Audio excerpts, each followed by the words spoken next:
Okay. Josh is taking painkillers and sipping whiskey currently because he knows how this is about to go.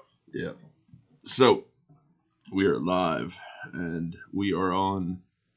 I think it's the third episode of Combat.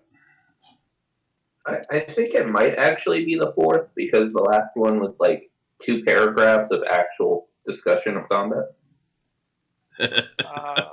What was the last one? Actions in combat. What That's it. Yeah, I know it was like a serious tangent that we got off on, and oh man, that was pretty epic. Yeah. But yeah, so this should be. I'm hoping that this is our last discussion on combat. But I am so overrun with everything that I'm also going to be painting while we're talking. So I'm going to be painting these little columns for the boss fight that's going to be coming up. I will be halfway paying attention also. So I mean, that's normal. This different. This conversation about combat will have my full and undivided attention. Yeah, it always does. Because your mouth is the one that's going all the time. Oh, wow, that's so cold. Jesse talks a lot too. It's true. It's true. At least somebody knows what they're doing. We'll get off on a tangent about. Oh, well, what's our topic today? I mean, other than combat. I believe we are on making an attack. Yes, we are indeed. All right. We may get through it today. Let's see. It's possible. I feel like cover is going to be a huge tangent. Oh, good. Cover. And healing. And mounted combat. So basically the entire thing. Yeah. All right. Well, let's get started with the book, shall we? So welcome to episode 4 of our 10-part series on combat. Excuse me, there is a message for you. We got going on over here. So, Josh, go ahead and read me the Zert. Okay, whether you are striking with a melee weapon, firing a weapon at range, or making an attack roll as part of a spell, an attack has a simple structure. Especially if you're fighting a dragon and standing as far back as possible and not getting hit at all. Sorry, weird. I think I have a weird copy of the manual. Number 1, choose a target. Pick a target within your attack's range, a creature, an object, or a location. Number 2, determine modifiers. The DM determines whether the target has cover or whether it has advantage or disadvantage against the target. In addition, spells, special abilities, and other effects can apply penalties or bonuses to your attack roll. And number 3, resolve the attack. You make the attack roll. On a hit, you roll damage, unless a particular attack has rules that specify otherwise. Some attacks cause special effects in addition to or instead of damage. If there's ever any question whether something you're doing counts as an attack, the rule is simple. If you're making an attack roll, you're making an attack. Yeah, I think that's pretty self-explanatory, but we can dive in. Oh, bless you. I got the Rona. Oh, the Rona. Oh, then I'm definitely not coming over this weekend. No, she meant the Donarona. I mean... The Donarona? Yeah, the Donarona. She got it from Albie.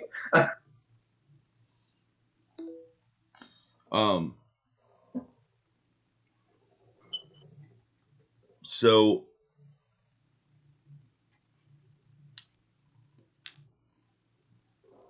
basically, straight combat is pretty simple. So when making a hit, your creature or your target itself has an AC.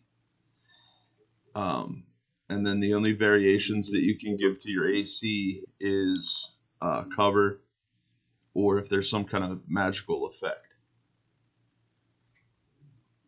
Then you roll your d20. The DM tells you if you hit or not. Or D20s. Or d20s. And then based off the outcome is whether you hit or not. And then you roll damage.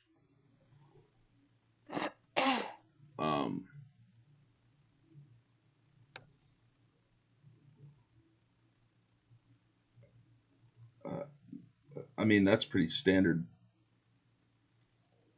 No matter which version of D&D. I mean, the actual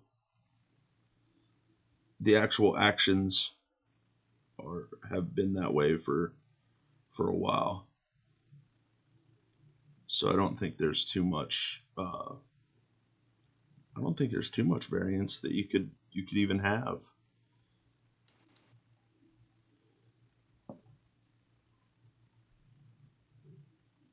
Right? Not really. I mean, there's some that complicate things, but Yeah, the only ones that you're gonna get, the only thing that's gonna complicate things is things like cover. So half cover, 3/4 cover, full cover. Some layer actions. Might, or yeah, I mean even spells that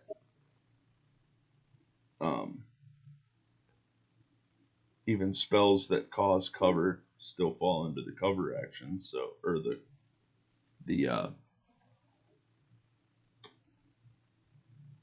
that cover formula. And I think we already went over cover. we have not. It's coming up. Oh, okay. So we'll talk about that then.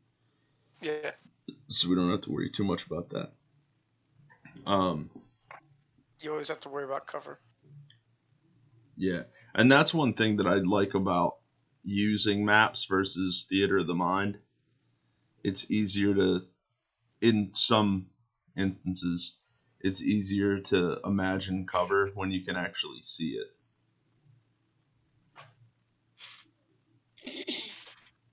I concur.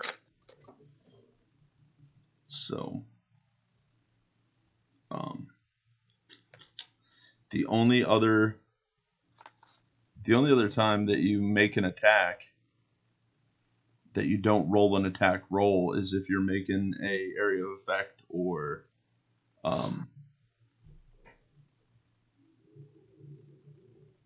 yeah, which some spells do. You know, you got to make your dex save or Constitution save, or. But yeah, but those are saves, and those aren't attacks. I mean. Well, I mean, you still have to declare that you're making the attack. You know what I mean? Like Fireball, you still have to declare that you're casting Fireball. Right, you're still casting Fireball, but like the last thing that Josh just said was, you know, if there is ever any question whether something you're doing counts as an attack, the rule's simple. If you're making an attack roll, you're making an attack, and in that case, you're not making an attack roll. Right. The other person's making a save. Right, that's what I mean. So, I mean, I would still consider that an attack. You're just making the other person's just making a save because it's automatic.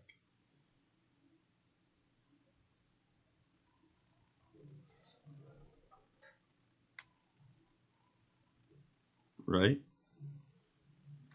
I mean, I guess it depends on like what context you're talking about making an attack. Like, well, I think anytime that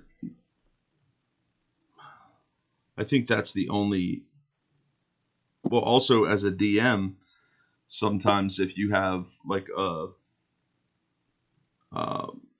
lair action, you can still make an attack. I don't have to roll for it, but there might be something that happens. But that's obviously a little bit more advanced than just your standard attack that has more to do with lair actions and things of that nature. But I mean, there's some lair actions, especially when you get up there, you don't even roll. Just it's like magic missile on crack. I just know I hit. No, I get what you're saying. I guess what I'm saying is if there were something like a feature that were triggered by making an attack or being attacked, I'm not sure that would apply if a save was being made. I guess is what I'm saying. Yeah. No, I get it. Yeah, I guess. I still think if I'm casting Fireball, I'm making an attack. I don't have to do an attack roll, but I'm still making technically an attack. I guess that's my point. That was Yeah, I mean, it would all depend on the context of like whether it matters. Like, I guess it would matter like what the context is that you're trying to determine whether an attack's being made or not. Yeah. Like, obviously, if you go into the center of town and cast Fireball, and the rules are if you attack anybody in town, then blah blah blah blah. Like, yeah, duh. Yeah. I mean, it would all depend on like the context, though, I guess. Yeah. Which is 90% of what we talk about, and 90% of the reason that we get on tangents. Because it's all about context. Yeah, I mean, it is. That's, anytime somebody's talking about D&D, it's really simple. Like, okay, somebody casts Firebolt, sure. But, like, I mean, and we've had this happen also. When you get into a spell like Ice Knife, there is questions because it's a little bit more complicated than that. Yeah. Or, how different skills go together and action economies, and I want to do this, so you already took your bonus action, so you can't, Yeah. things of that nature. I would say an attack is anytime you're targeting any other creature besides yourself to cause harm. That would be my verbiage. Yeah, I understand what you're saying. I mean, but that's literally it's literally just dependent on how your verbiage. That's all. So what's next? What do we got next? So we understand the concept of an attack.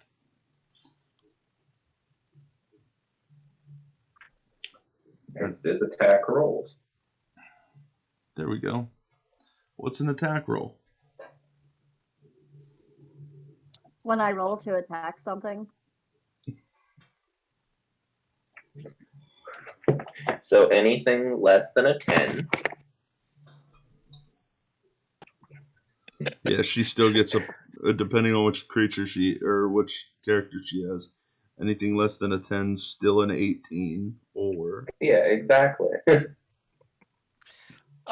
when you make an attack, your attack roll determines whether the attack hits or misses. To make an attack roll a d20 and add the appropriate modifiers. If the total of the roll plus the modifiers equals or exceeds target's armor class, then the attack hits. The AC of the character is determined at character creation, whereas AC of monsters is in its stat block. Yep. Equal to or exceeds. So if you have an AC of 13 and I roll and my roll equals a 13, I still hit. Yep.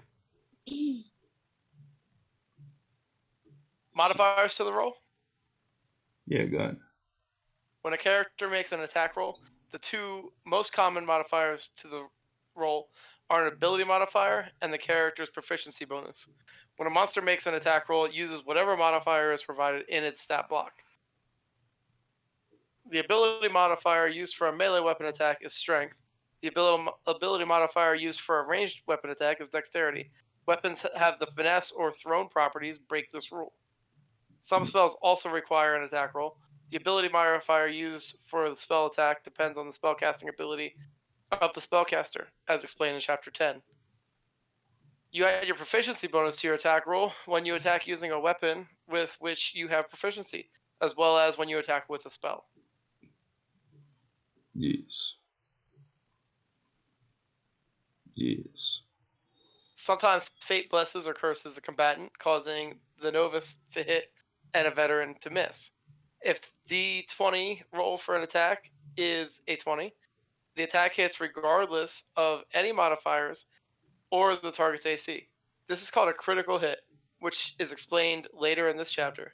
If the d20 roll for an attack is a 1, the attack misses regardless of any modifier or the target's AC. Modifier. So wait, so is it saying ability modifier or modifier? The complete modifier. Oh. So if you had a +9 and you rolled a 1 and you were attacking something with an AC of 10, you still miss. Yeah. If you roll a 1, no matter, this is only for attacks.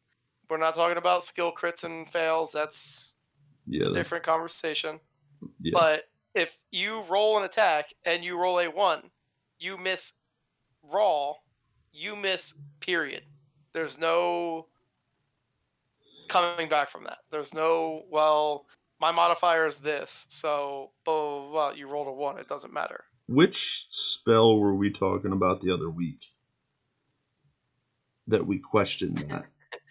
Which spell weren't we? Oh, you mean bringing back crits? In the game, because remember it was either Bane or Bless or something. It was.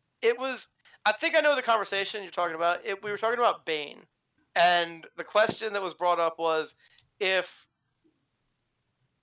I play a Death Cleric in our game and I throw Bane out a lot. If a creature who is baned rolls a 20, does it still crit? And I think the verbiage on that, though, was it subtracts from the dice roll.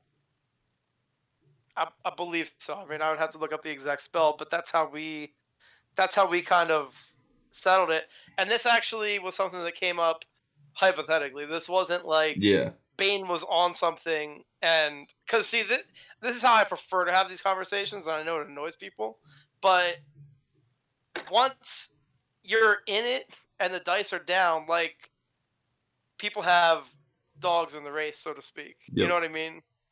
I prefer to have these conversations when nobody has a dog in the race, because then we're just talking how mechanics work. We're not trying to save our buddies or kill somebody or something like that. Yeah. So Bane says up to 3 creatures of your choice that you can see within range must make a charisma saving throw. Whenever a target that fails this saving throw makes an attack roll or a saving throw before the spell ends, the target must roll a d4 and subtract the number rolled from the attack roll or saving throw. That's all it says. Yeah, so what I'm getting from that is if you roll a natural 20, you're subtracting that number from your roll, not from your total. So being baned, you could never get a natural 20. I can understand that ruling. I think it's one of those. I think it's one of those things personally where you could go either way. I personally agree with you, but I can understand a DM saying, no, it takes it away from the totals. It says Bane has no bearing on a critical hit. Since a critical hit is determined by a roll of a natural 20 and not by the end result adding up to 20, any addition or subtraction, such as ability modifiers or spells to this roll, doesn't matter. It is still a critical hit. Is that sage advice? Like, what's the source? I'm curious. It's one of the Twitch people that make use of the game. Trying to find his thing.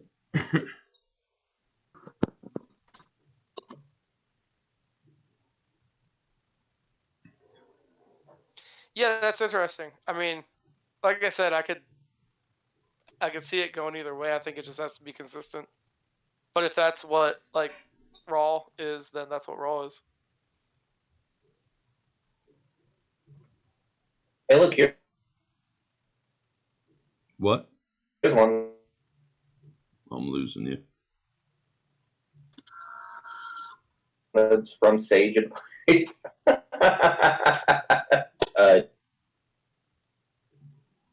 Jeremy Cawthorn. See, I would rule it differently. Because the verbiage in the spell, the way that the spell's written, basically says you're subtracting it before any modifiers. So you're subtracting it right from the roll. So see, I think what they're saying, if you focus on the attack roll section, when you make an attack, your attack roll determines whether the attack hits or misses. To make an attack roll, roll a d20 and add the appropriate modifiers. So I think what they're saying is that the attack roll is the d20 plus the modifiers. Yeah. And that's the number that you're taking off of. I mean, in rolling 1 or 20, it does say if you roll a d20. If it is a 20, the attack hits regardless of any modifiers or the target's AC, which Bane is technically a modifier.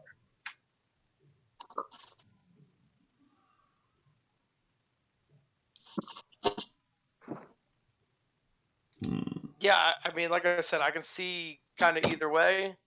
I think whichever, to me, it's one of those things that, like, whichever way you go, it just has to be consistent. It's not like, because Bane and also Bless, like, it has to go in the same boat. Like, yeah. To me, if you're gonna rule that way, then if I roll a 17 and then a 4 on my d4 because I have Bless, like, that becomes a crit. Yeah. Because to me, that's consistent. Yeah. I mean, then it is the same as if you roll a 1, or if you have Bless, then you wouldn't ever critically fail. Yeah.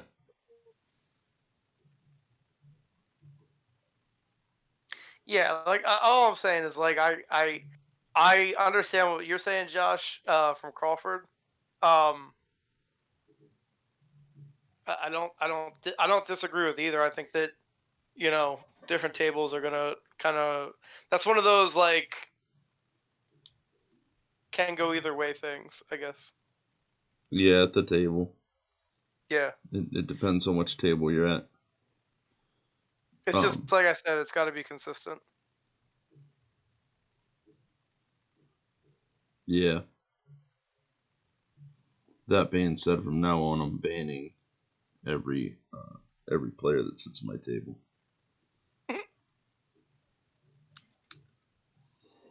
Good thing you're getting those nat 20, boys. No, I mean, that's the other thing too. Like, it's never come up at my table, so right. It's never come up. I mean, that's It was just kind of a hypothetical thing that kind of came up.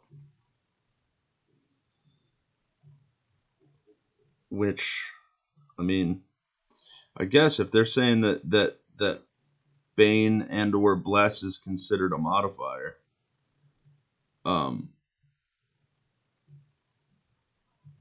which makes sense because, I mean, even your ability modifiers is an addition or subtraction to your roll.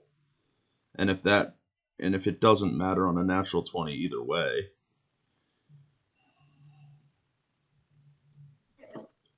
I would say then Bane and Bless would be the same as an ability modifier. That's my ruling.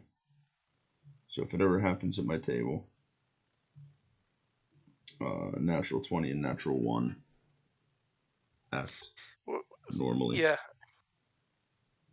So what if you had somebody baned and blessed at the same time? So that every time they rolled, they also had to roll 2 D4s to add one and subtract the other. They have to do it one at a time. So that I don't get confused later. Oh Jesus, because you know damn well there's gonna be somebody who fucking rolls 2 D4s, and of course, oh no, the higher one I meant to be the plus. Yeah. Of course you did. Of course you did.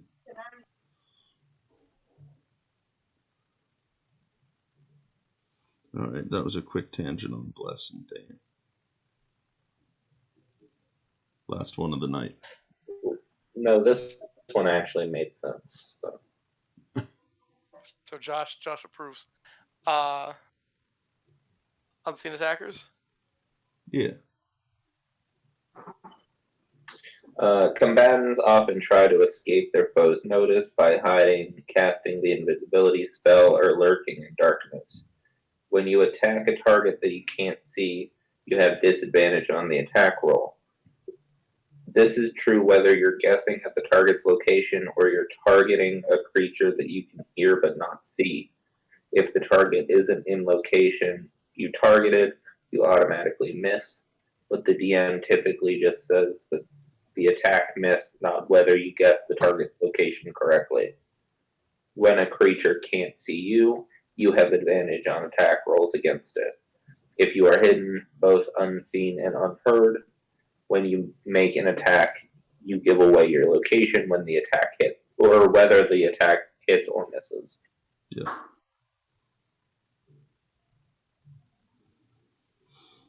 Yep, so that's why you attack first, then hide.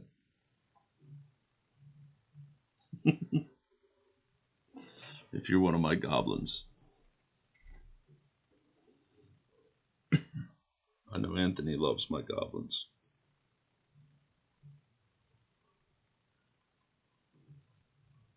Did I lose you guys? No, I think he's having a flashback. Oops, that's my bad. I have my boom up. This is interesting, is what I said.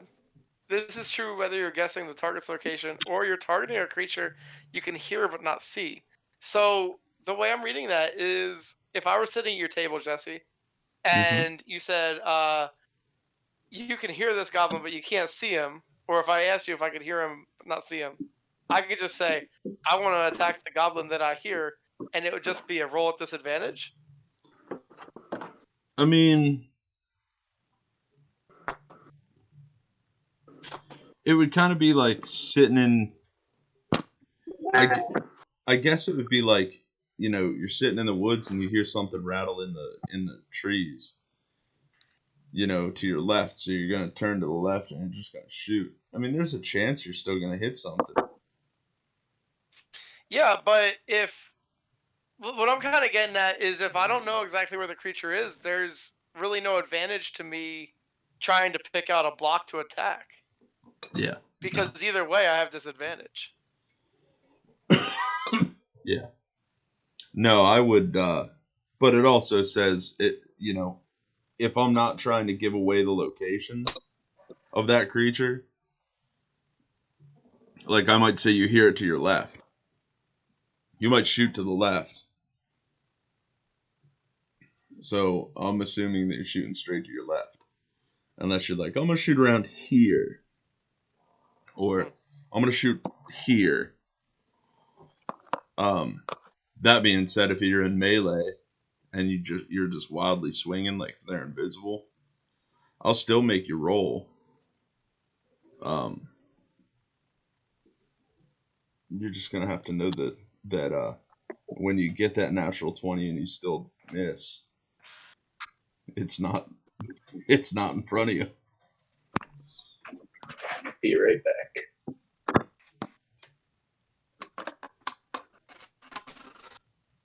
So I mean, hidden gets weird. It can get real weird. But yeah, I mean, if you hear the direction that it's coming from and you swing but you're not close, or you shoot and it's not, yeah, I mean, I guess that's as good as it can get for the game. You know what I mean? Yeah. Because I definitely see your point. You know what I mean? Like if it's 30 feet away, but it's to the left, that's a big area. It can be a big target area. You know what I mean? Because you're talking a 30-foot cone versus a 30-foot line. Right, I get what you're saying. I guess it would come down to a lot of like situational things. At the table, I know raw doesn't exist, but at the table, I don't know. I might go single disadvantage for one, double disadvantage for the other. I don't know. Oh, I see what you're saying. Yeah, I could see that.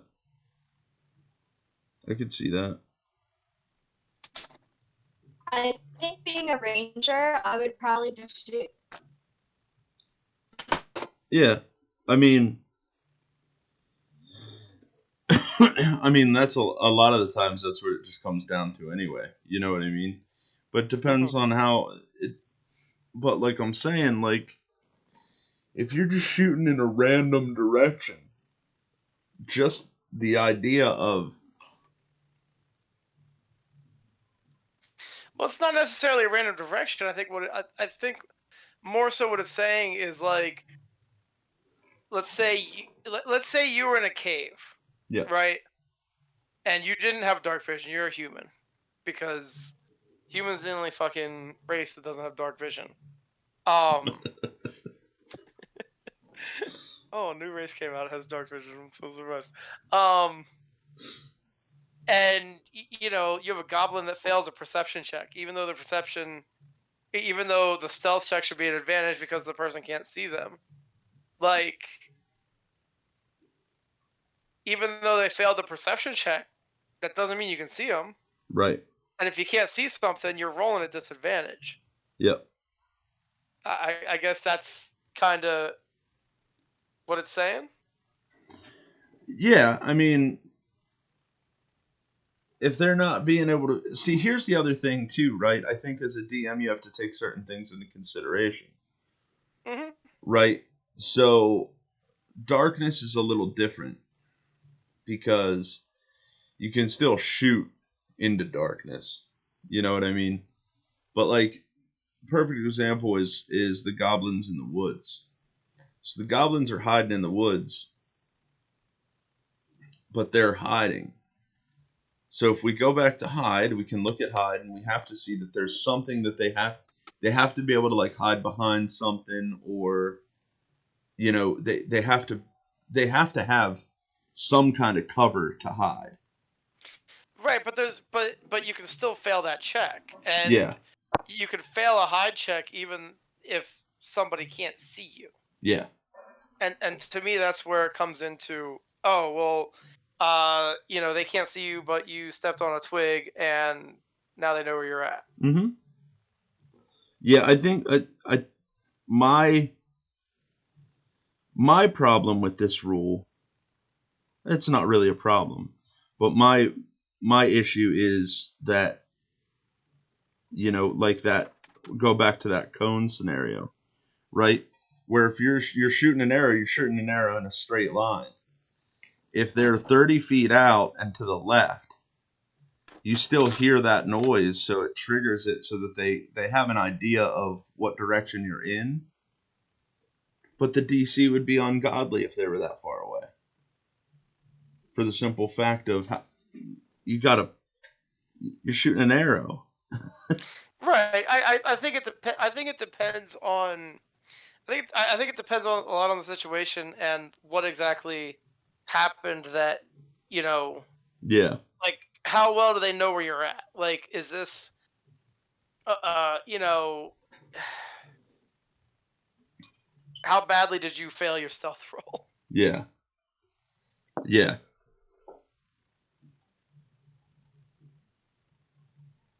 Yeah, I think there's a lot that goes into, like finding things that are hidden or invisible.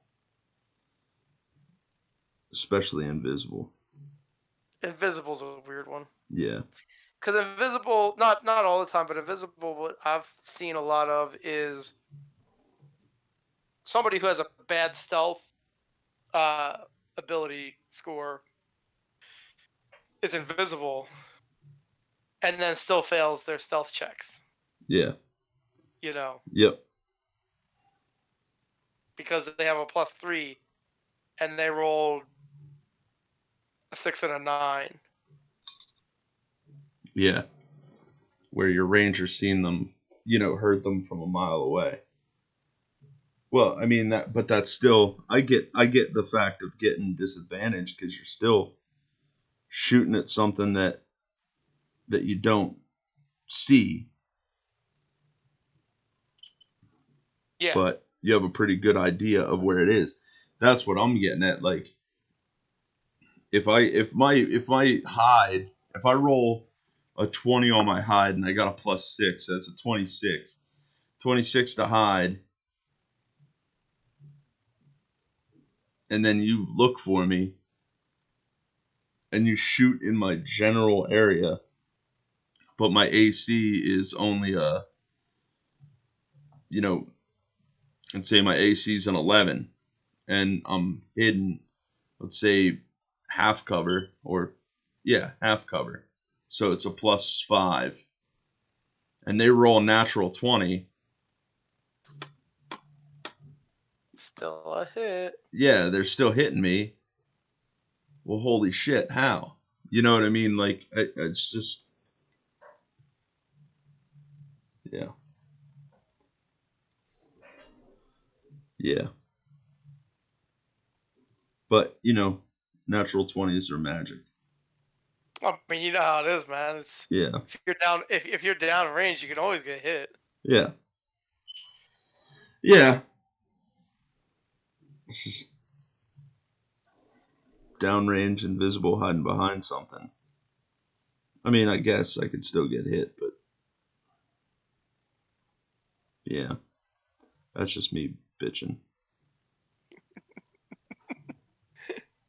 It's just me whining This about is what happens when I leave you guys alone for a few minutes. Yeah. You left us alone? You said a little okay, bit ago. You remember that.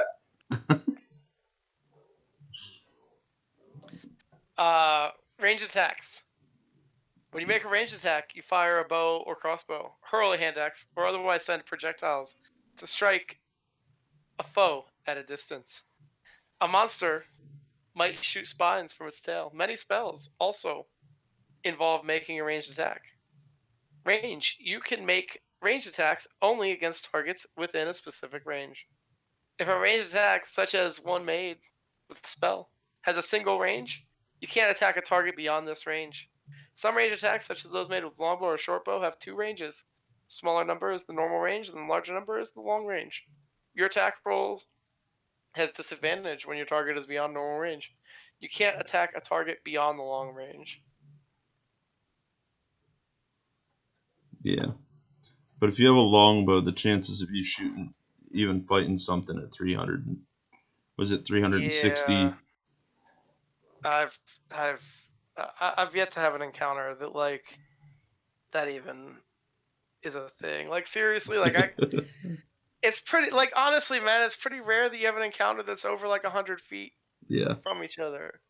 Like I'm not saying that you never outrange each other on spells, but like you get into like Firebolt, which is like 90 fucking feet, especially when you're playing on a grid. Yeah. Because I mean I get it, and the only real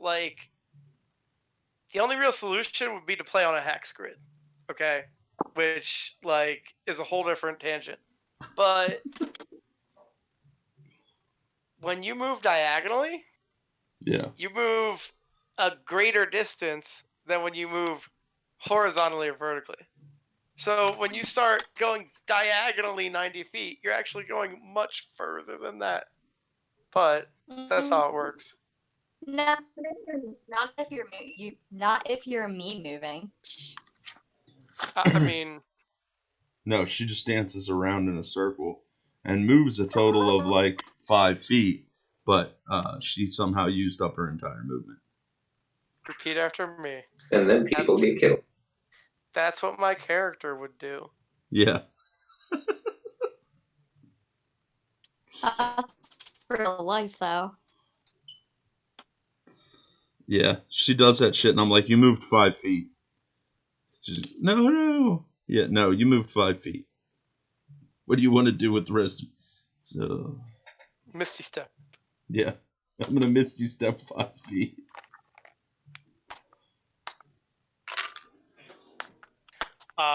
Ranged attacks in close combat. Aiming a ranged attack is more difficult when a foe is next to you. When you make a ranged attack with a weapon, a spell, or some other means, you have disadvantage on the attack roll if you are within 5 feet of a hostile creature who can see you and who isn't incapacitated.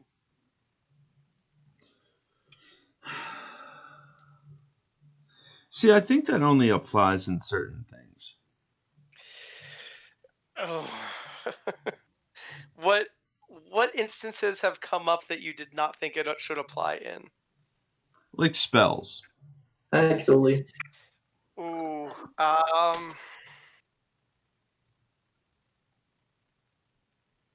That's just my personal. Like, obviously, I go by the rules, but like, why? Like, I get that if you're within 5 feet of somebody and you're trying to, you know, you're trying to shoot them with a longbow, it's gonna be a little harder. That being said, if you're trying to shoot them with a hand crossbow, not so much. right. I mean, I think this is one of those things that's like, I think this is one of those things that if you wanted to rule at a table, if you wanted to say hand crossbows or whatever are, not subject to that rule, like, there's not going to be a whole lot of pushback. Yeah. It's just one of those kind of 5e simplicities that they just don't want to get bogged down in rules, so they didn't. Yeah. Like, I get reading a 5e rule book, I'm not saying that 5e is bad, but I get the feeling a lot of times that they were like, this doesn't make sense 100% of the time, but it's not worth the 3 paragraphs that it's going to take to fix the 5%. You know what I mean? Yeah. Yeah. Absolutely. And yeah, there's a lot of weird. Like, I was watching a stream the other day. I forget exactly who it was, but somebody had rolled a variant human and took crossbow expert with a hand crossbow. They had a very, I don't want to say long discussion, but what they came up with was essentially like the way hand crossbow is written, at least the way they interpreted it, was if you make an attack with a hand crossbow, Yeah. by taking that feat, you can then make another attack with that same hand crossbow. With, I believe it was a bonus action. Okay. Okay. Okay.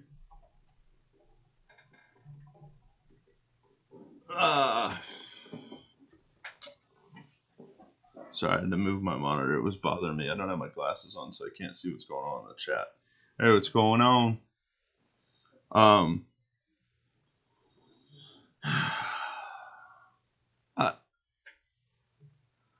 They would have to spell that out. That I don't. Thanks to extensive practice, it's funny you should say that, Jesse. Thanks to extensive practice with crossbow, you gain the following benefits. You ignore the loading property of the crossbows with which you are proficient. Being within 5 feet of a hostile creature doesn't impose disadvantage on your range attack rolls. Which, this is where I will agree with you. If you're a caster and you take crossbow master or crossbow expert, your spells no longer receive disadvantage, although this has nothing to do with your spells. Right. So, like, to me, like, there should be, if that's how they're going to do it, there should be a spell version of this feat. Yeah. Now, the part that is kind of in question, obviously, the first part, you ignore loading property of crossbows with which you are proficient. Okay, so you can shoot them as fast as you want, basically. When you use the attack action and attack with a one-handed weapon, which a hand crossbow is a one-handed weapon, correct? Yeah. Okay. When you use the attack action and attack with a one-handed weapon, you can use a bonus action to attack with a hand crossbow you are holding. So, if you have a hand crossbow and you shoot somebody with it and you have this feat, the conversation that they were having was you should then also be able to use your bonus action to attack with that same crossbow.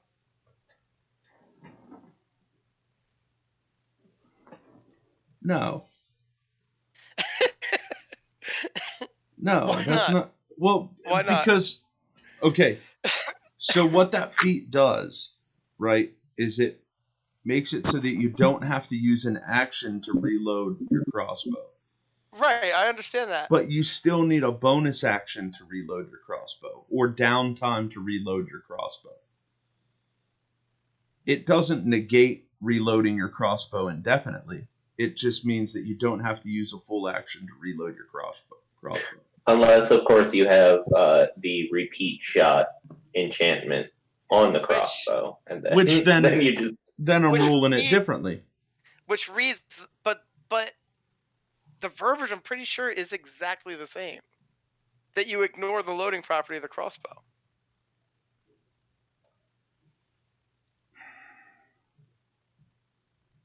I understand what you're saying, and it's one of those things where if that's how you want to rule it at your table, I just don't feel like the rules are backing you up.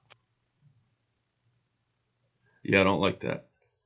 I completely understand that. I'm not disputing whether or not you like it, but the way that's written, I can understand where the player would be saying, "Why can't I take both of them?" Okay, like, hold on.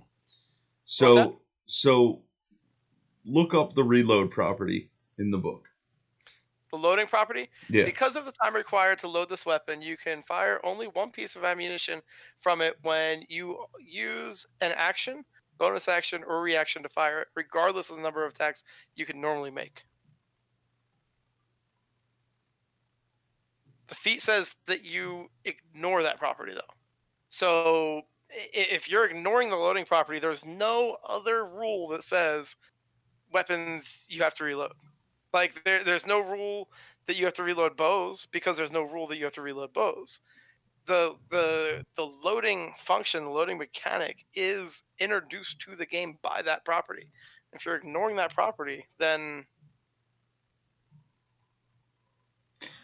so what are they doing? Are they switching hands and shooting it with the other hand? there's no stipulation that you have to. No, there's no stipulation that any of that has to happen. When you use the attack action and attack with a one-handed weapon, you can use a bonus action to attack with a hand crossbow you're holding. It doesn't say anything about when you attack with one weapon, you can attack with your hand crossbow also. Wait, say that again.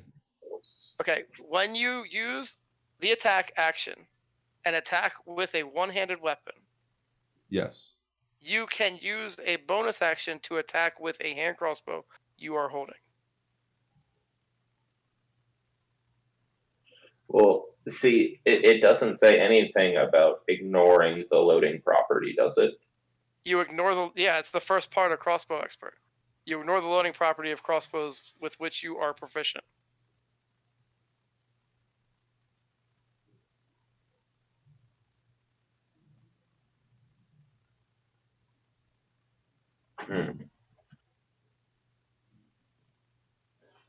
Yeah, that one. It's one of those things like you don't like it, and I get that. But Yeah, I mean, honestly, if somebody sat down at the table and said, "I'm going to shoot somebody twice in 6 seconds with my hand crossbow," yeah, I'd tell them no. If they have 2 hand crossbows, then sure, they can use their offhand. But there has to be some kind of penalty to the second shot. There has to be. Okay. There just has to be. Because you're still okay. like yeah. Yeah, that's a loophole. I don't think that was meant to be that. That's a loophole. I mean, that's... Check Xanathar's guide. Did it fix it? Fix it. Yes, there's a whole passage on crossbow expert. Yeah. Crossbow expert revisit. Check Xanathar's guide. Something's not right. Crossbow expert revisit. Yeah. Yeah, dude. No, that sounds broken. I mean, okay. I don't like it. Don't do that again. Oh, man. Plus, I never thought about taking crossbow as expert as a caster. It's dumb. I'm not saying it's not dumb. But if you were a wizard and you took that and you were like, I want to firebolt this guy that's right in front of me, those attacks should no longer be at disadvantage because crossbow expert somehow fucking overrides it. I mean, that's ridiculous. I'm not disagreeing with you even a little bit. Way to go, you broken. To me, like, there should be like, I can understand what you're saying. Like, what it should say is when you use attack action and attack with a one-handed weapon, you can use a bonus action to attack with a hand crossbow in your offhand or something like that. Like, yeah. I get that. It's just not how it's written. I mean, and then could you be a complete fucking d-bag? Oh, what is that? Fighting styles. Dual wield? Is that where you're going with this? No, there's no reason for dual wield because it's a light weapon already. Yeah. Does the dueling fighting style stipulate that it has to be a melee attack? I do think it has to be a melee. I mean, I would imagine it. I would imagine it does. Who knows? Because fucking crossbow expert. So I've just never read it with that in mind. Yeah. When you are wielding a melee weapon in one hand, no other weapons. Yeah. So, Josh, I broke him. I need a break. I need a drink. We're taking a break. We're taking 5. I don't like it. I'm done. What's Pathfinder say? Let's fix this shit. So, go back to 3.5. Yeah, we're going to 3.5. What's 3.5 say? Fuck for it doesn't exist. No, I'm just kidding. No, I'm serious. It doesn't. We'll be back in 5 minutes. I need a drink. We'll be back. Now who needs the whiskey? Oh.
Yeah, I'm just watching someone make a crayon cake. For the Marines? So are we gonna talk about crossbows a bit more, or No, we're not. Okay, so melee attacks.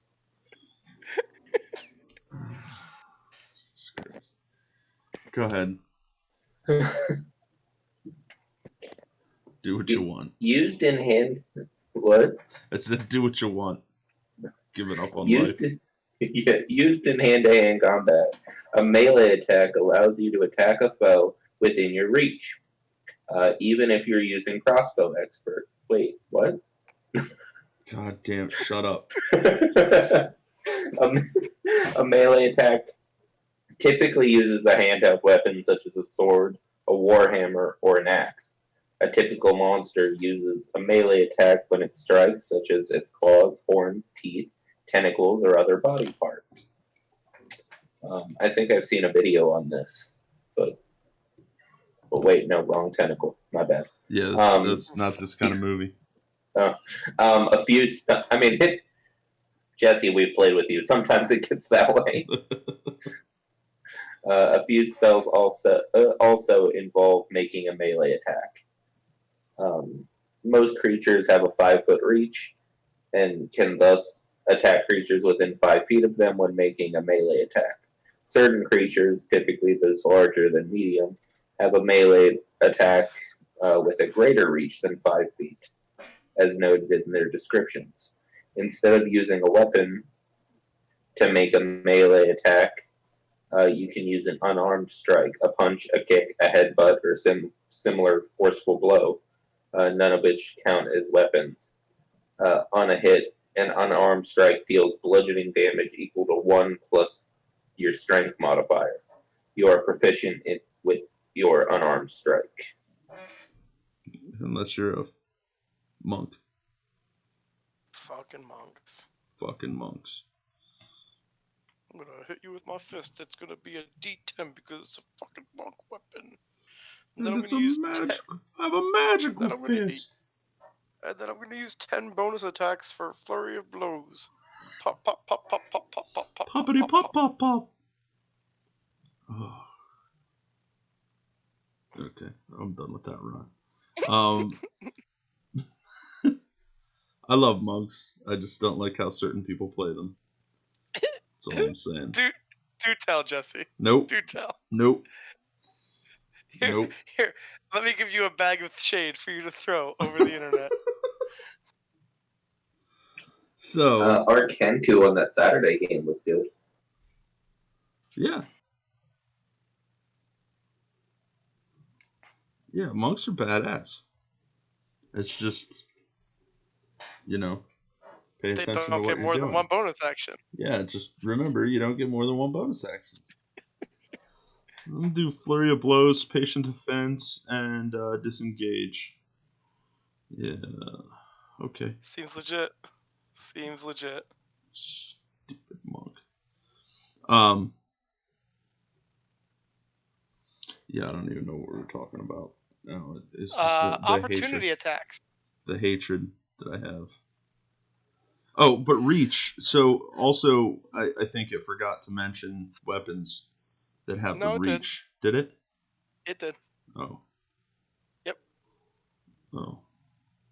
Most creatures have a 5-foot reach, and thus can attack. I guess it doesn't quite say that. It says certain creatures have melee attacks greater than 5 feet. Yeah, but if you have a weapon like a halberd, I think it's a halberd and a. It's kind of like versatile. It has a halberd, glaive, lance. I think. Yeah, has a 10-foot. The whip. That's all I can think of off the top of my head. Yeah, I think that's it. There aren't very many, but they're awesome when you use them right. By use them right, I mean Sentinel. Is that how that works? Yeah. And pull arm master. Pole arm mastery. And roll a cavalier so you get unlimited on opportunity attacks. Yep. Okay. Hitting for days and nobody's going nowhere. Where you going? Nowhere. Getting there. Although my DM's trying to fucking retire my character, so I don't know about that. Oh no. I don't know if he's gonna get there or not. How's your DM trying to? She put me up on a sweet piece of dwarven ass, so. Yep. Yep. Just buy a little ranch. Put away the glaive. Yep. Sometimes we all have to make those choices in life. And then Sometimes. Then regret them when we're older. Yep.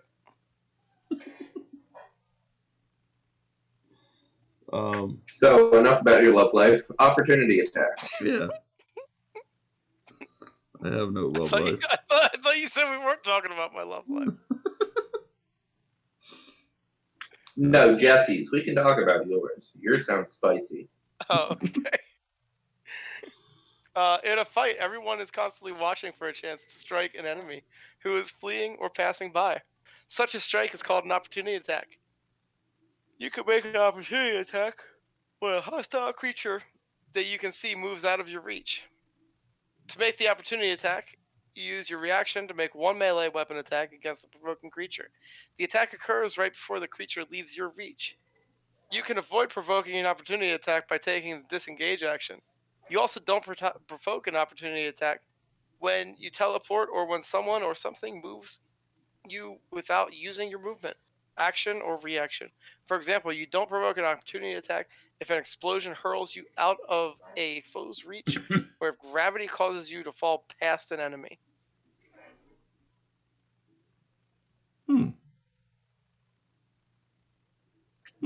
Ooh, I have a new idea for my force cannon. But the question I think we all have is, how does Booming Blade work with the Warcaster feat?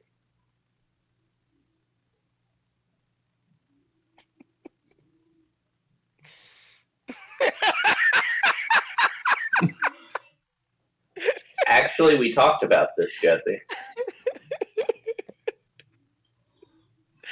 Oh, man. God damn it.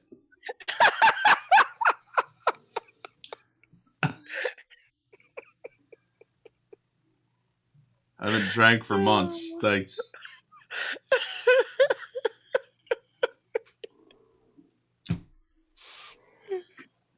According to him, using Booming Blade counts as an attack. Of course. So it would work. It would work. God damn it. This is gonna... Okay, so... Because I had that with my Eldritch Knight. Yeah. Yeah, I mean, technically, the way that it reads, it works.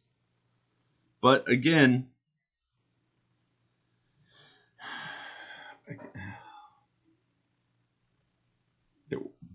At my table, it works. That's all I'm talking about with that.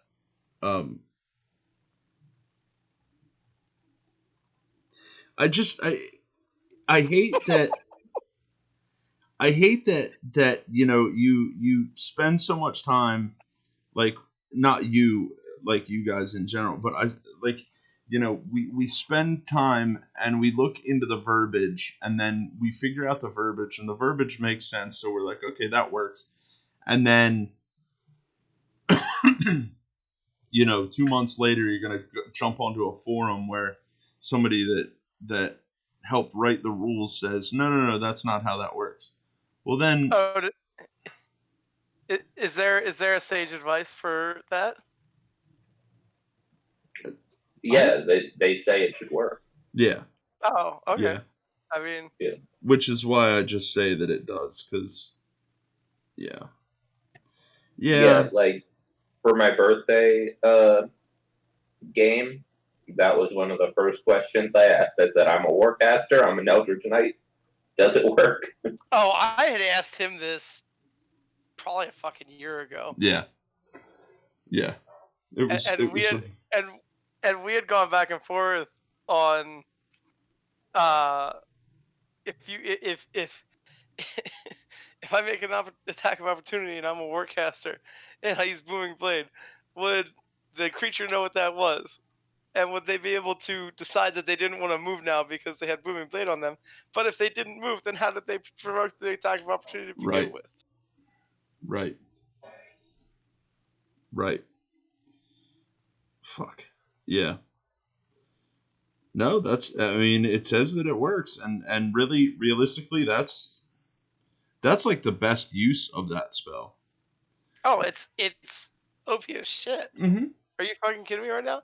If I took that feat and that spell and got to do it 3 times, I would feel completely fulfilled.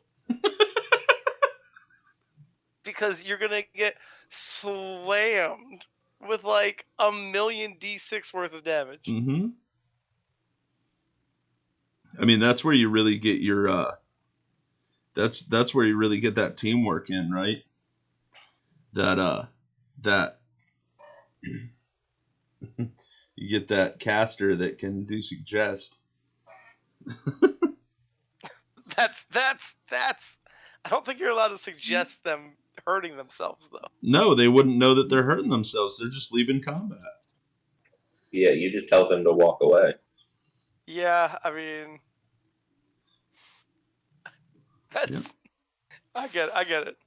Yeah, I'm calling it as fair. That's because they don't know you're gonna hit them. I mean, they can assume, but I'd call it as fair.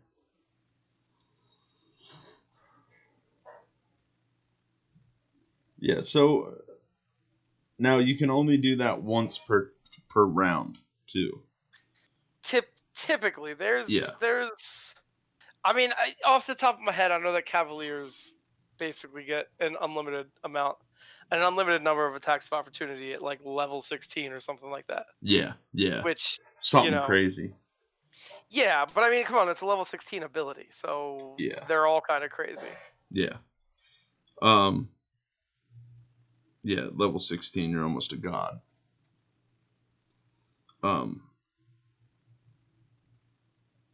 But for the most part, you're only allowed one. So just keep that in mind when you're playing. You know what I mean? Like, I've already, obviously in the heat of the moment, like, nobody really thinks about it. And then they're like, oh, I fucking, I swing. No, you did that on that dude like 10 minutes ago. Well, and that gets really important, especially when you have a character who can do multiple things as a reaction. For instance, Mm-hmm. if you have a wizard or an artificer or a sorcerer or somebody who can cast shield's going to take your reaction. So, you just got to keep that in mind. Yeah. Absolutely. What else we got? 2-weapon fighting. God damn it.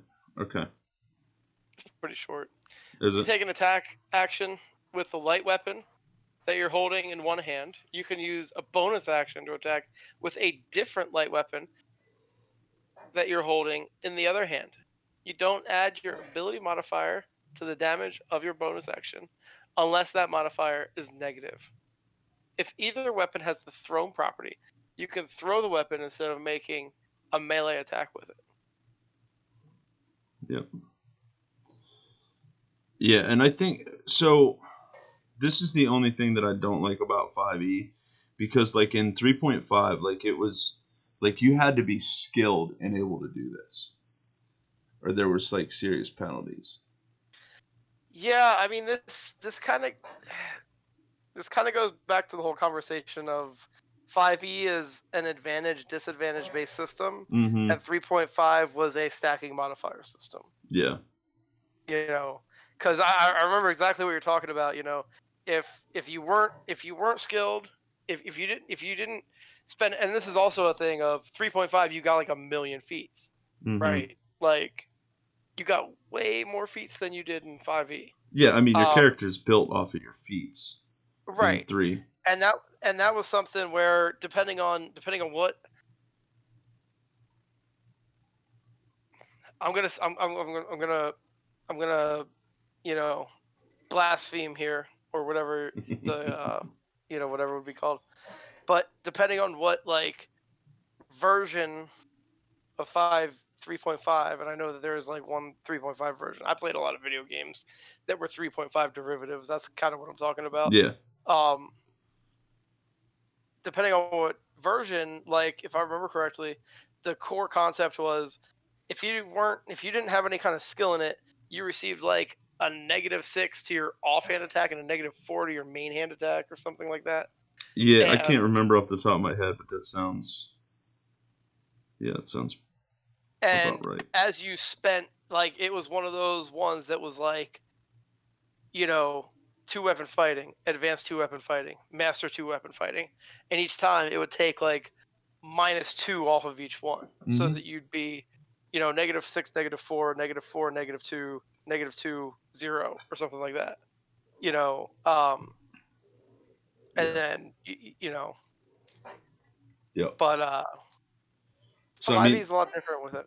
Yeah, I mean, even with the dual wielding, fighting style, I modified it at the table. Not enough to break it, but enough that it makes it worth it to take that fighting style. Because Yeah, I think it's a weak fighting style. I think that it's in 5e in general, dual wielding is a really weak fighting style because it doesn't keep up. Specifically because when you start getting into multiple attacks, you don't get multiple offhand attacks. Right. Because we were just talking about, you get one bonus action. And if you're going to use that bonus action for an offhand attack, you can be a fighter, level 20, and be making 5 main hand attacks and 1 offhand attack.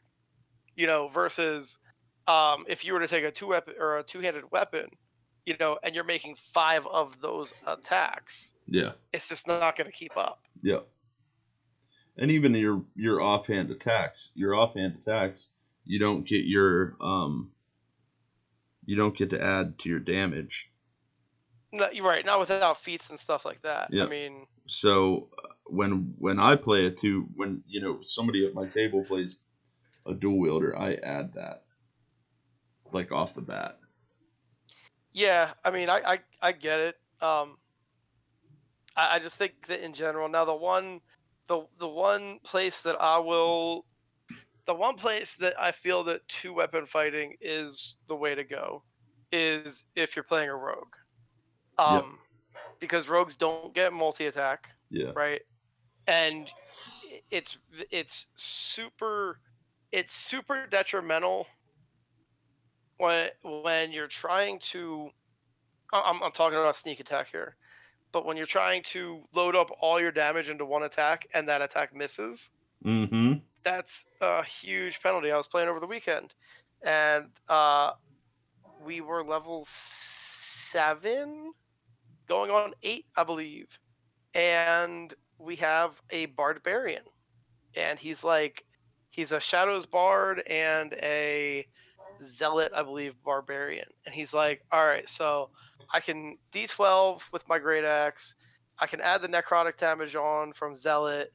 I can add, a 2d6 from College of Whispers, and plus my strength modifier, and plus I'm raging. And so I can hit for 24, but I rolled a 5. So since I don't have anything with multi-attack, yeah, that's my turn. Yeah. And I'm that's why you don't dual class. Yeah. Because I learned my lesson.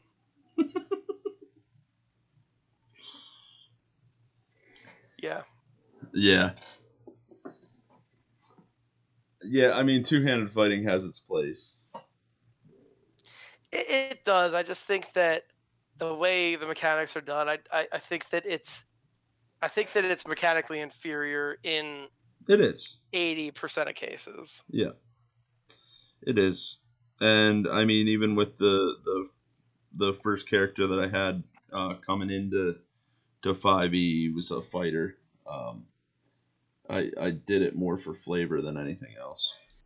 Yeah, I feel like when I commit to it, that's more what it is than anything. Like, I'm a gladiator, and I want to be able to flourish and make my combat be aesthetically pleasing. Yeah. And one of the ways to do that, at least in my opinion, is to have two blades that are whirling around all the time. Mm-hmm. You know, which, hey, D&D is all about RP. I'm not saying it's not. I'm just saying that mechanically, it's. Oh yeah, yeah. You know, and the thing is that even to bring it up on par with anything else, you have to get the fighting style, you have to get the feet, right? Yep. And then you're close. Close, but you're still not. Well, but if you think about it, like, if you were to spend that currency, like, let's say, on two-handed weapons, get the great weapon, fighting style, and get, your great weapon master feat, like, you're not close anymore. Yeah. For the same. Now, if I remember correctly, for two weapon master, the feat, you get a +1 AC when you're dual wielding, and you also don't have to use light weapons anymore. So basic, like, but you can't use versatile weapons, I don't think, which I think is crap. So, like, you can use two rapiers basically, which are what, D8s. Yeah. So, like, which is decent. It's not bad. It's just, like I said, you're spending a lot of character building resources on it to make it on par with something that you get. Yeah. Right. Like, because if you then turn around and say, okay, okay, like, let's say, like, would you rather have two weapon fighting talent, or feat and fighting style, or would you rather go with, let's say, dueling and I don't even know what feat would go along with that. Let's say dueling and shield master or something like that. Like, you caught up, you're catching up to the thing that doesn't have the augments to it. Yeah. Once you put the augments on the other thing, it's no longer caught up. That's how I feel about it anyways. Yeah. No, I agree.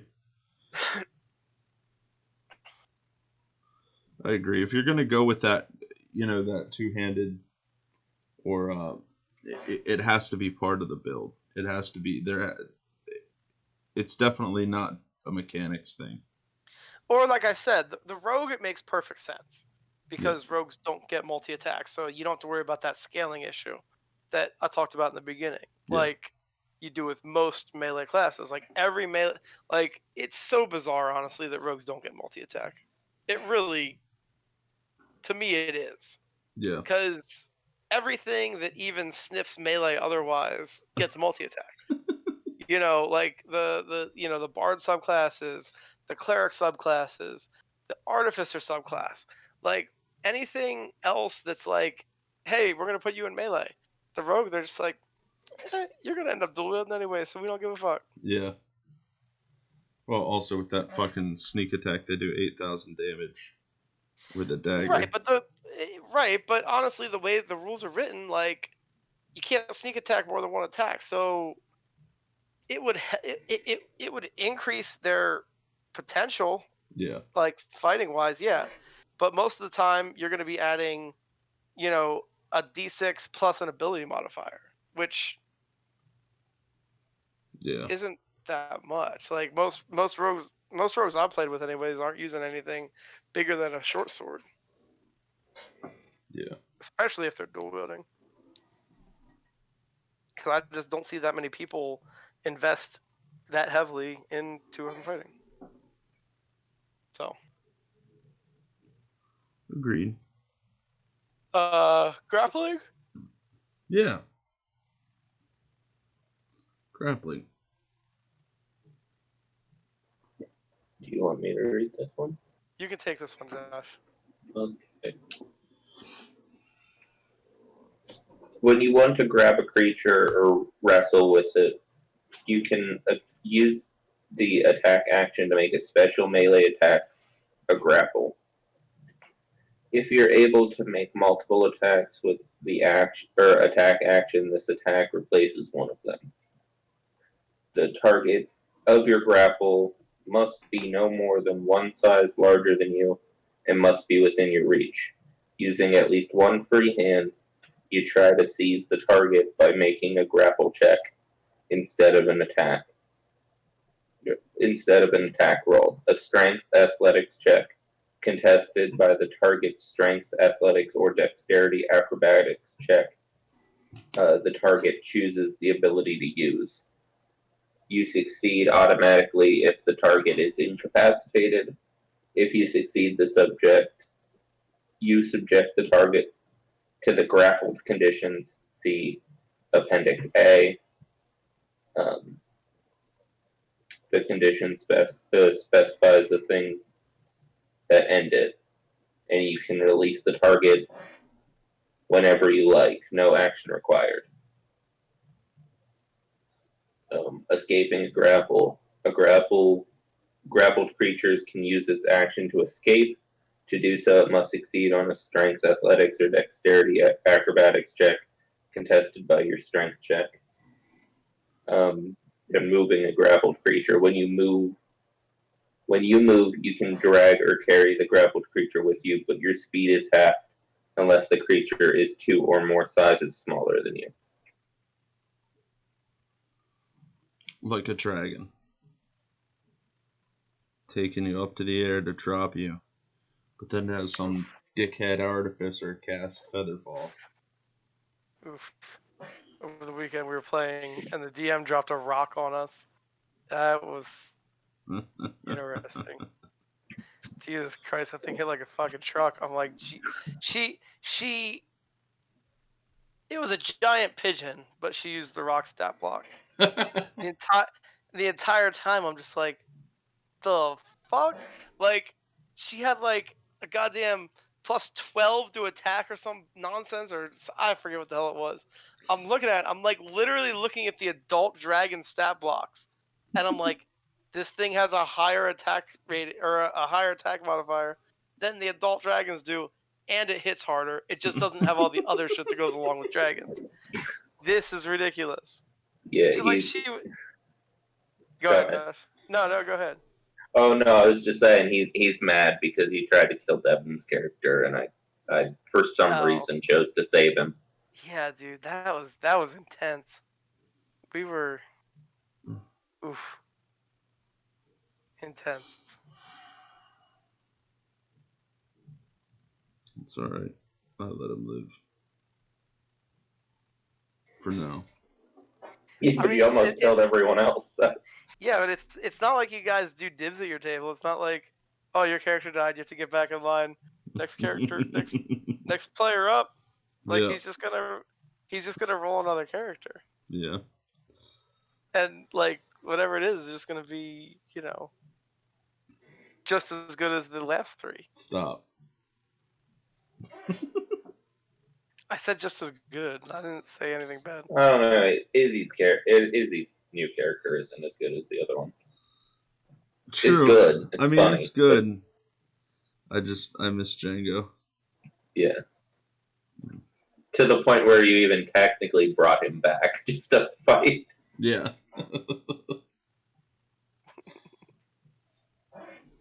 Just to fight his character.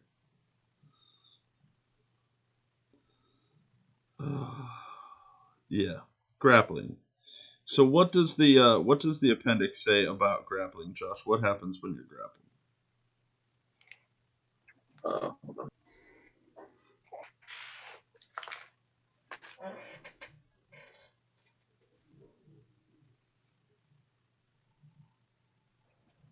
Grappled. A grappled creature's speed becomes 0, and it cannot benefit from any bonus to its speed. The condition ends if the grappler is incapacitated. The condition also ends if an effect removes the grappled creature from the reach of the grappler, or grappling effect, such as when a creature is hurled away by a thunderwave spell. So, I personally believe that grapple is not as good as it should be. Yeah, I know exactly what you're gonna say, and Here's the thing: if I'm grappling a creature, or as a DM, if I'm grappling a player, I'm grappling them to incapacitate them. Yeah. In my mind, I'm putting their arms behind their back, and I'm gonna try to hold them. So there's no advantage other than slowing their speed to a grapple. That's it. But you're telling me that if I'm a dragon and I pick your little ass up with my claw and I lift you into the air, you're still going to hit me with your sword? Let's see what the dragon says. Dragon.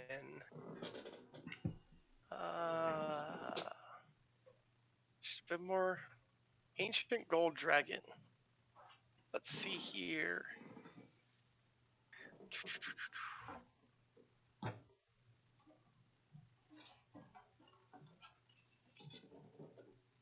Okay, so this dragon doesn't. Okay, so here's what I know, right?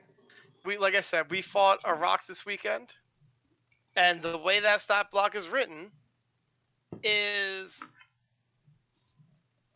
and this is a fucking hell of a grapple. Yeah. Okay. It's plus 13 to hit, reach 5 feet, one target, hit 23. 46 plus 9 slashing damage, and the target is grappled automatically. There's no additional save, which triggered me, let me tell you. Okay. Escape is a DC 19. Until this grapple ends, the target is restrained. The rock can't use its talons on another target.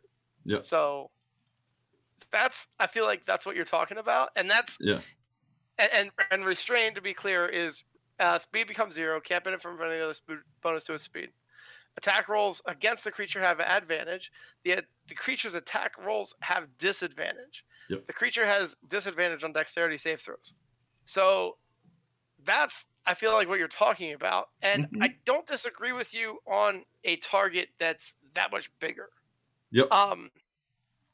To me, what you're like, if you and I are fighting and you go to grapple me, to me the grapple is like that initial, like, we get our hands on each other part, right? I can still swing at you, you know, but I can't really go anywhere because we're locked up. Now, if I remember correctly, there is a feat called Grappler.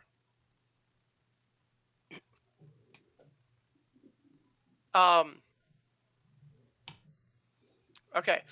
Yeah, so if you take the Grappler feat, you have advantage on attack rolls against a creature you are grappling. Also, you can use your action to try to pin a creature grappled by you.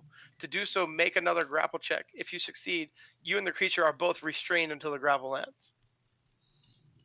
So you could go about it that way if you want to spend a feat on it. Well, I mean, me personally, I'm going from like I knew what I wanted to do, and then I think the ruling, I mean, even on creatures, should be changed a little bit. Like, if you're grappled by a creature that's twice your size, you're going to be restrained. Realistically, you know, if you grapple a giant versus a giant grappling you, like, it's two different outcomes. Should be two different outcomes. You know what I mean? And that's just, I just think the grapple, the grapple mechanic should be a little different. But that's just me. Yeah, I mean, I can understand what you're saying. It's just,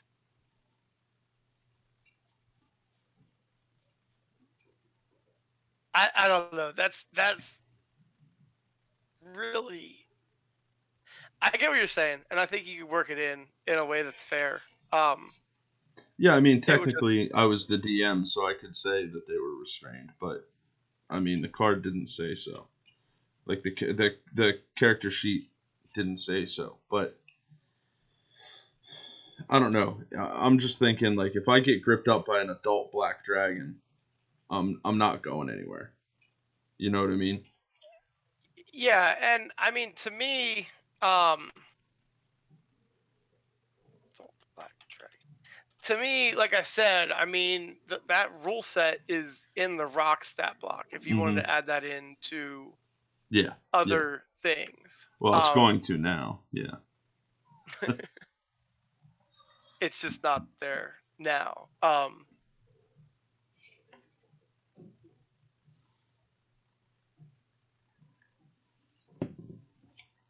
The important part to note on there, though, is that with the rock, anyways, you can't use your talents to attack at that point. So I would imagine, like, yeah, you know, and that would be the same. You know what I mean? Like that would be the same for any creature that grapples you with, you know, their weapon.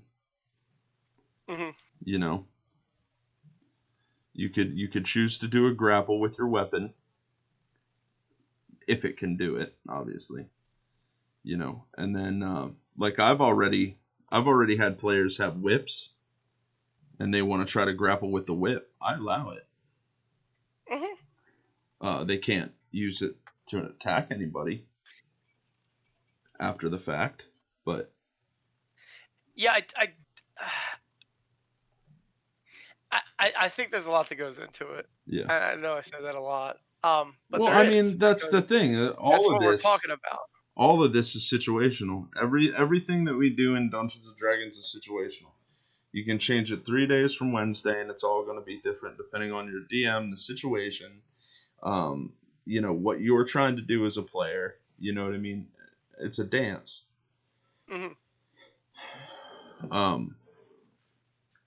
So, you know, realistically, we can sit and talk about the rules and what they say in the books, but until it happens, until it falls in your lap, you're not going to know.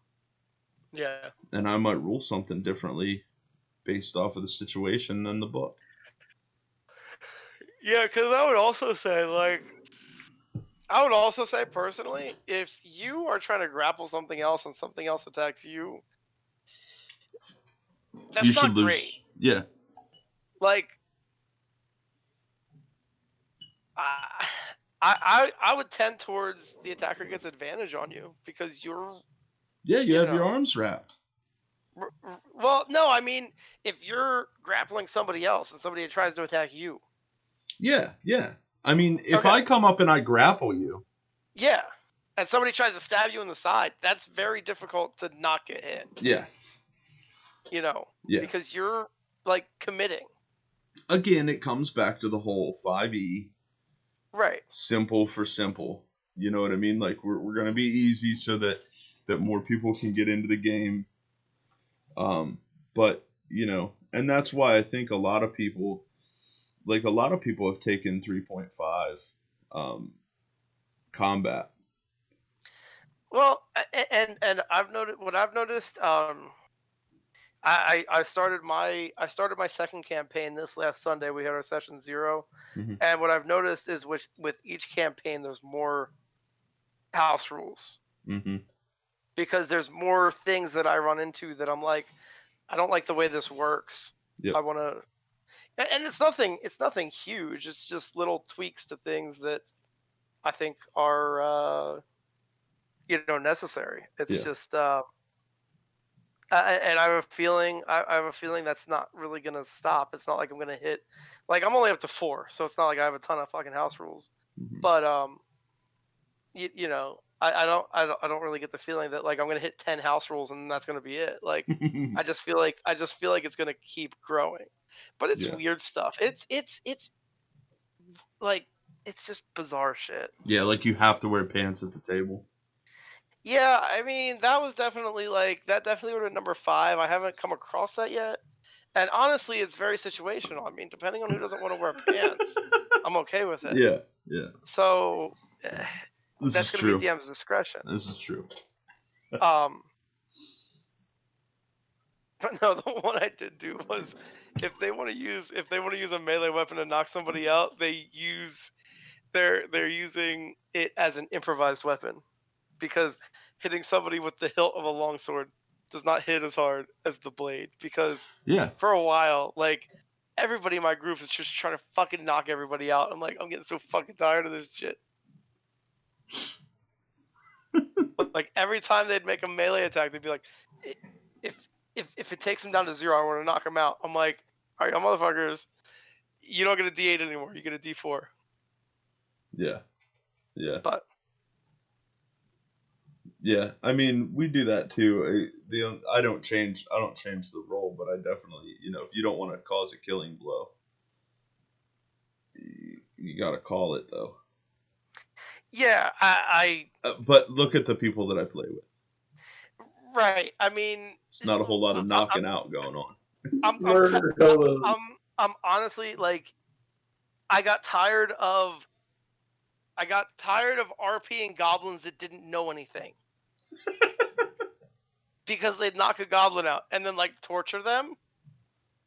And Sweet I'm Jesus. I'm like, oh yeah, it was whew. And I'm like, I'm not doing this all fucking session. Guantanamo Bay for goblins. Like, if the fucking goblin doesn't know anything, no, I want to make an insight check against the goblin not knowing anything. Oh my fucking god. Okay, roll insight. Oh, I got an 18. Oh, great. Okay, he doesn't know anything. He doesn't fucking know anything yet. It's all right. We would just cut off their heads and then talk to them afterwards. Yeah, we're the exact opposite. It doesn't matter. Like, they could know everything, and we're just bypassing them because we just killed them. Well, and that was the funny part, is, like, the people that they would actually want to question, they would just kill outright. But they would, like, knock out all the underlings that didn't have any information. Or That's had very about right. little information. Yeah. Or information that they already had. Like, they would do a dungeon out of order, kill the bugbears over here, go back to the beginning of the dungeon that they skipped, knock out a goblin, and be like, who's running the place? They'd be like, the bugbears. And they'd be like, you're a liar. yeah, it's like, oh my fucking god. Oh man, too much. Oh, so just little note, I did these pillars, and you can't really see them very well, but after the wash was put on there, they look fucking dope. Sweet. Yeah, so that was grapple. What else did we have?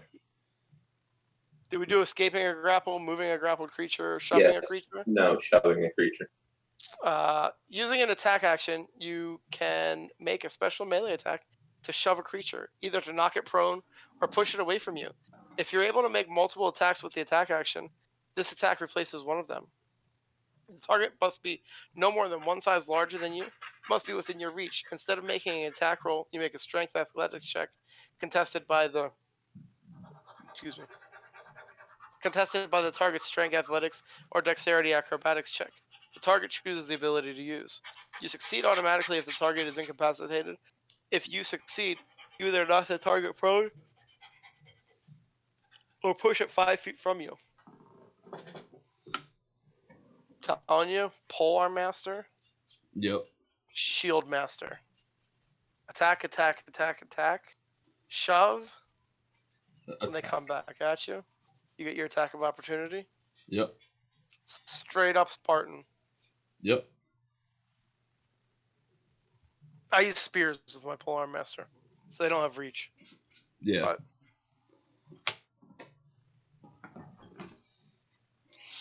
But I did convince my DM to give me a D8 like heavy spear that I couldn't throw, but I could still use the feet with. I would say a lance is a version of a heavy javelin. Yeah, but then you get that weird disadvantage rule. I just asked my DM. I'm like, can I have a heavy spear that rolls a d8. It's versatile like a longsword. It's basically a longsword but piercing. Yeah. And I can, if I get Polearm Master, the certain parts of it apply because Yeah. I can like what we had agreed on was you can only use the bonus action attack that you get from Polearm Master if you're using a polearm two-handed. Like I can't stab something with my spear and then hit it with the butt unless I'm using it two-handedly. Yeah, that makes sense. You know. Mm-hmm. Which, to be honest, I think that fucking weapon should be in the game already. But yeah. Yeah, a lot of weapons like that we've done over time have just been added. You know what I mean? Yeah. Like my first character that I played on 5e had bladed whips. It was awesome. But they're on everything. Like you can get minis with bladed whips. All there are chains. What was it, like a D6 with reach? Yeah. Yeah. That's all. I mean, my mace, my artisan's mace is just a giant wrench. Yeah. Yeah. Oh yeah, I mean, how the weapon looks is, as far as I'm concerned, entirely up to the player. I mean, like I said, we did our session 0, and I'm playing with 2 new players, and I was like, listen, I don't really care what your shit looks like, as long as it's mechanically like, you know, sound. As long as it's doing what the mechanics say it does, you can make it look however you want. I don't care. Yep. Don't reinvent the wheel. It's already there for you. But yeah. But the shove action, and it goes back to that whole thing that we were talking about earlier, right?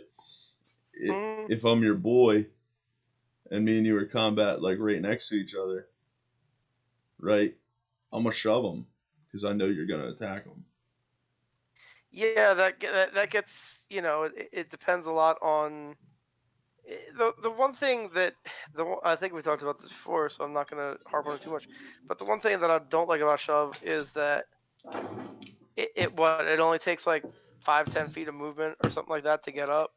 Half movement, something like that. I forget. Yeah. But like, unless you're trying to get up and then move, it's not really that big of a deal. And also, getting up should provoke an attack of opportunity. Yeah, I think we ruled that. I think that's like a thing. I think that's a thing now. Yeah, I mean, to me, it should. I think in 3.5 it did. Yeah. I think it's just another one of those simplicities that they just didn't want to put in the books. Yeah. But yeah.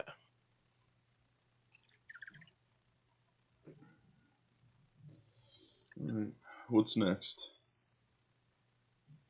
We have to be almost done. You would think.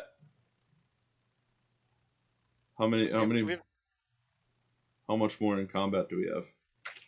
We have cover, which shouldn't take terribly long. But then we have damage and healing, which is... God damn, that's going to be a session in itself. Yeah, that's going to be a session in itself. Like, we have one more session of this, I would say.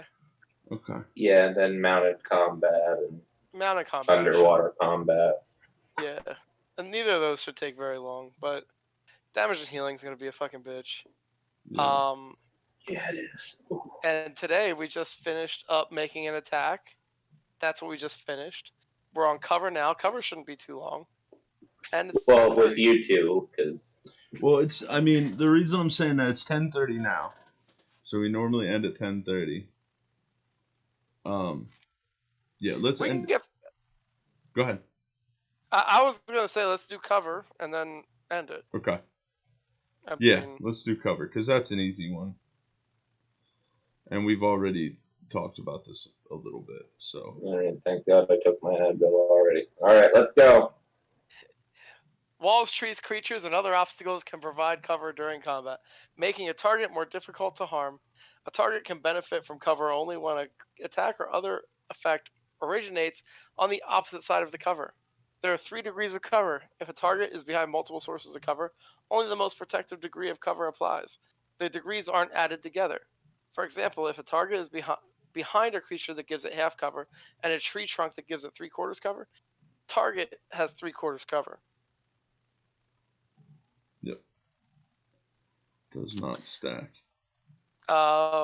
Half cover. Target with half cover has +2 bonus to AC and dexterity saving throws. Target has half cover if an obstacle blocks at least half of its body. The obstacles might be a low wall, a large piece of furniture, narrow tree trunk, or a creature, whether that creature is an enemy or a friend. So half cover, if half of the body is covered, +2 AC. And dexterity saving throws. I really have to get better at this. As a Yeah, DM. this is something that I'm not very good at instituting. Because here's the thing, right? So you have a shit ton of melee characters, and they run in and they start fucking somebody up, and then you got your range, your ranger, or your, you know, they're behind the group that is fighting. Like they're friends. That should be at least 3/4 cover or half cover. I mean, depending on the size of the creature you're fighting, like if you're a 1-to-1 though, I mean, if you're a human fighting a human, I would definitely say that's 3/4 cover. Yeah. Yeah. I mean, absolutely. you could make an argument for total cover. I think it's a little bit disingenuous. No, but, I would never do total cover, but definitely, if you're shooting into your friends, you definitely have a disadvantage, some kind of disadvantage. And I need to. I mean, that being said, most of our rangers are like a +8 to hit, but right. You know, and this is one of those times as a caster that, you know, something like Toll the Dead, because that's not, you know, that doesn't affect saves. It doesn't affect wisdom saves, I should say. You know, it does affect dexterity saves, but if you're making the enemy roll a wisdom save, completely bypasses cover, has nothing to do with it. Yeah, I need to get better at that as a DM. Definitely. So that sucks for spellcasters then. Yeah. Well, I mean but that's what we're saying, right? So the thing that I mean by that is, take into consideration, you're playing a game, and if we're playing a game on a grid, right, you have to start taking those kind of things into consideration. Your movement, where your character is. You can negate that cover if you go to the side, but know that going to the side, now your meat shields are in front of you, or aren't in front of you anymore. Right. It reminds me a lot of XCOM. I don't know if either of y'all played XCOM. It's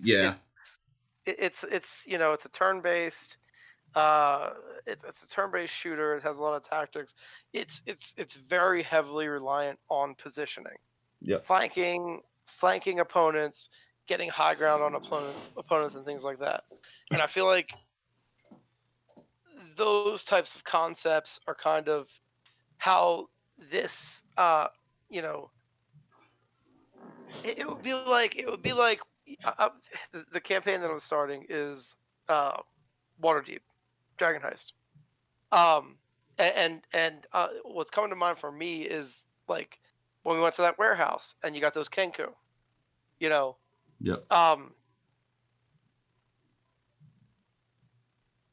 Your range characters are gonna have a really hard time there, because you have your melee characters in there, and then you also have all those crates and shit that they were hiding behind. You know, so you have all that going on. Your range characters should be trying to get the high ground. Like in that case, you had kind of a balcony that went around the top of the, you know. But at the same time, this is the same thing that happens in XCOM, is in trying to get that advantageous position, sometimes you run into other enemies, you know, because you're getting around too much. Yeah, you might walk up the stairs and there's dudes just waiting for you at the top of the steps. But that's the risk reward. You know, so I agree with you. It's something that I also have to keep in mind more when I'm DMing.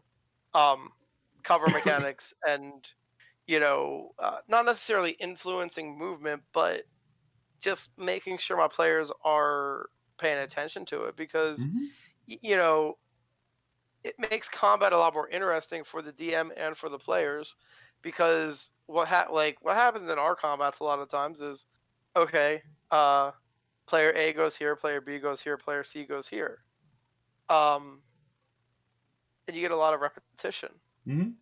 The melee are beating on somebody, they kill them, they go to the next closest thing, they beat on them.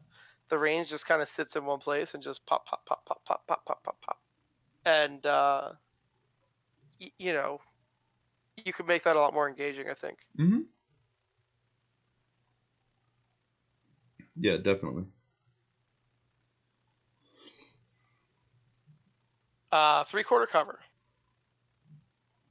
Target with 3/4 cover has a +5 bonus to AC and dexterity saving throws.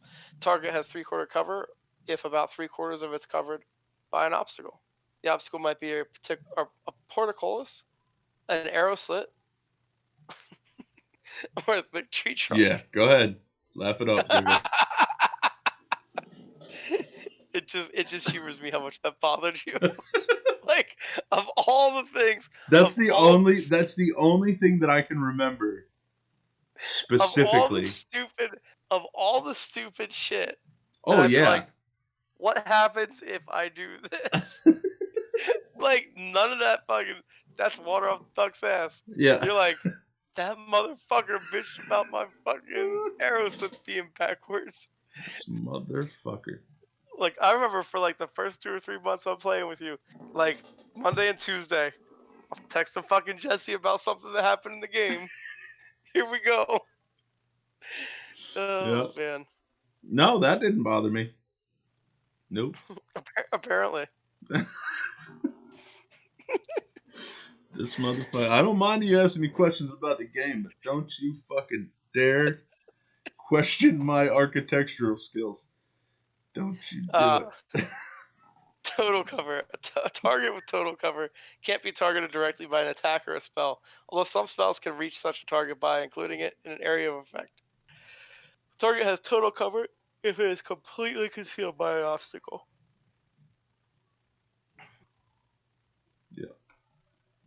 Yeah, I mean, those are pretty self-explanatory. And it is on the, if you have the standard DM screen, it's on there. Yeah. That seems like something that should be on DM screen. Yeah. I need to work on mine for next weekend. Yeah. The standard one is pretty good. I mean, I only have a couple of sticky notes on mine, but I do all my stuff all over the internet, so my DM screen is one of my monitors. yeah, table 2.0, it is on.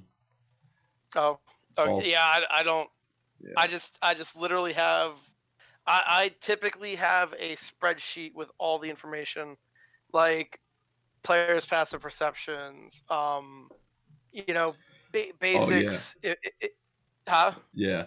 Well, see, I started designing table 2.0. And the DM screen is going to be 3 computer monitors. Yeah. So that I can keep track of shit. Yeah. Like, yeah. Yeah. Because the digital age is great. I mean, if I had 3 computer monitors, I could definitely, like, one's taken up typically by Roll20, and then the other one's usually split between my. I guess it's more of a DM cheat sheet than it is a screen, technically, but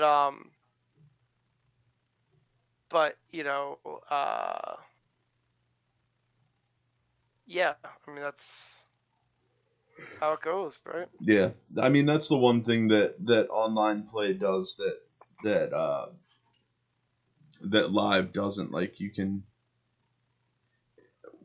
where my table is, I mean, obviously it depends on your table, but it takes a lot of room to DM, a lot of space to DM. Yeah. Well, and when you can make some of that virtual, it cleans that up a lot. Yeah, so that's my plan, is to build the computer directly into the table. So it will Yeah. it'll actually have 4 screens if you count the tabletop itself. Yeah, especially with how much you break the table now. Yeah, just make sure that you have a graphics card that can handle it, because Oh yeah. that level of parallel processing, it increases the load on it. Oh yeah. Yeah. Trust me, it's gonna be a thing.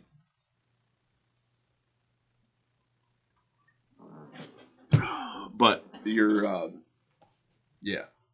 main monitor would have like your story content. Your secondary monitor would be all of your stats, like the stuff that you would look up for a DM, but it would have it all pinned. Yeah, I mean that's usually my session. That's usually my session prep, is setting up what the encounters that I think that they're going to handle, setting up all the tabs of the stat blocks that I think if they're going to run into direwolves, if they're going to run into wizards or nothics or whatever, bringing all those stat blocks up a while, bringing all their character sheets up, and in case I need to reference something. Oh yeah. Because I mean, even when I play on Roll20 on here, I have my big monitor is specifically for like gameplay. So that has like my creature stats on it. It has, because then I can, like, I have a huge monitor, so I can shrink them down so that they're all small enough that they can fit in, and I can still read it. Where my main monitor is a standard monitor, I think it's 15 or 16 inch. I have like a 21 and a 23, I think. Yeah. I think my well, that might be that's bigger than a 16. That might be a 20 inch. But then I have a 40 inch flat screen that I use for one of my monitors. So it's like, yeah. Anyway. All right. It's cover. Oh, did we not finish cover? No, I said, so that is cover. Oh, yeah. Cover. All right, guys. It's pretty near 11 o'clock, and I need to go to bed. So, yeah. One more session, 2 more sessions of combat. Yeah, I mean, it might be like 1.5. It depends. Damage and healing's a pretty thick boy. Jesus, dropping to 0 hit points has like an entire fucking thing. Yeah. That's a tangent. That's just gonna be one long tangent. Yeah. So, all right, kids. Well, hope you enjoyed. Don't forget, if you're watching this on YouTube, to like, subscribe, hit the notification button. If you're watching this on Twitch, you can join us tomorrow at 8:30, where I'm going to be doing a little bit more crafting. And we're gonna finish up this bad boy. Dun, dun, dun. Soon. #TM. Yeah. We should finish that up tomorrow, and then do a little bit of painting as well. So join us. Hit us up on the chat. Excuse me. Hit us up on the chat. I have the chat up the whole time. If you have any questions or anything like that, feel free to ask them in the chat. It's not just a conversation that we're having. Feel free to jump in and be part of our conversation. So, yeah, that being said, guys, thanks for joining me again. And I will see you guys Wednesday. Well, Josh, I'll see you tomorrow. Anthony, maybe Sunday. We'll see. Maybe. I gotta huddle. Yeah. I gotta huddle with the wifey. No worries. Because I didn't think it was gonna be that big of a deal, but if like everybody else's plans are hinging on it. Well, no, I mean, if everybody else is like, if I'm not gonna show up, and that means that we're gonna cancel, and that means that y'all are gonna do whatever, then yeah, that is a big deal. That'd be kind of dickheaded to not, like, Well, And nobody. that's not your fault. It's Izzy's fault. Yeah, nobody's gonna hold that against you. Don't worry about it. But just No, let me know. I'll have an answer by tomorrow. Cool. Maybe by tonight. I kind of doubt she's up anymore though. Yeah. All right, kids. So we're out. Again, thanks for joining me. Thanks for watching. Hope you guys had fun. Hope you learned something. I'm sure we did. Yeah. Other than that, That we need to do cover better. yeah. That crossbow expert will break Jesse. God damn it! Shut up. I'm out. Bye, internets. Fucking hate you guys.